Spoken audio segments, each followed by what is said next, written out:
Good morning, interns, and happy beginning of the week. May this week provide fruitful learning experiences for you. As my good friend says, may your lessons be gentle. I love that one.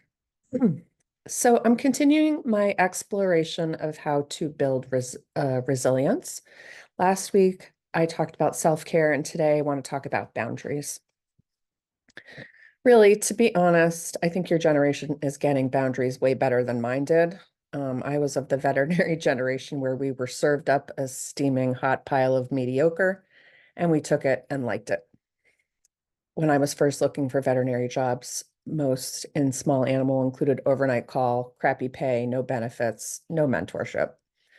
That's really changed greatly, and I think it's due to you all, your voices, and I'm really grateful for the change that I've seen in the industry. But let's continue the conversation. What does boundaries mean to you? I know it's thrown around a lot. So I want to invite you this week to think about your individual boundary needs. What's important for you? Which really asks you to go a little deeper and do a little bit of self-reflection and kind of look at your values and what's important in your life. For instance, I'll use myself as an example. When I was building my business and working 24/7, having good work-life balance was top priority. And as hard as I worked, I never let go of that, the importance of that for me. Um, being home for family dinner, especially, was a dead stop for me. Anything could wait an hour while I had dinner with my family, and that never changed. And another example of a boundary that I've had and have really held since I opened my business is the need for respectful treatment of my staff and myself. I built a place of business that is inclusive and safe for my staff, and any breach of that by clients was met swiftly with action. Unfortunately, I've had a handful of examples where people did disrespect my staff, and that, without question, I would tell them that we were not the veterinary hospital for them. I just always wanted my staff to feel that I had their back and that when they came to work, they were going to be treated respectfully.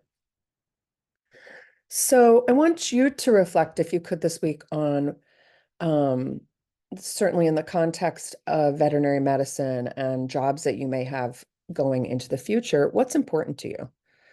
Um, Imagine it. I want you to do a little visualization, which we're going to talk about at some point in future talks. But I want you to see it clearly in your mind and maybe even jot down what your ideal future position would look like.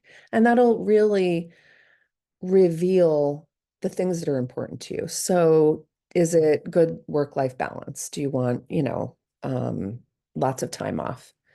Is it making sure that you have good benefits? Is that important to you?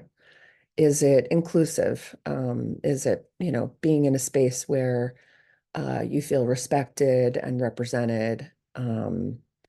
Is it a space that provides you with good learning experiences? Do you want, high level medicine and mentorship and people that are going to um, foster your further learning? What are the things that are really important to you? And again, if you have a minute, maybe write it down, because that might be something that you can look back on and adjust as it gets closer to you looking for your next position, wherever that might be. And then, of course, this is going to trickle over into your personal lives, and that is something that, as we build confidence in ourselves and our ability to set boundaries, that's going to also make for more healthy personal relationships.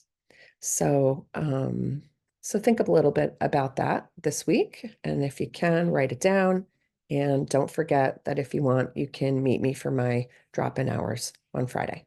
Okay? Thank you. Have a great week.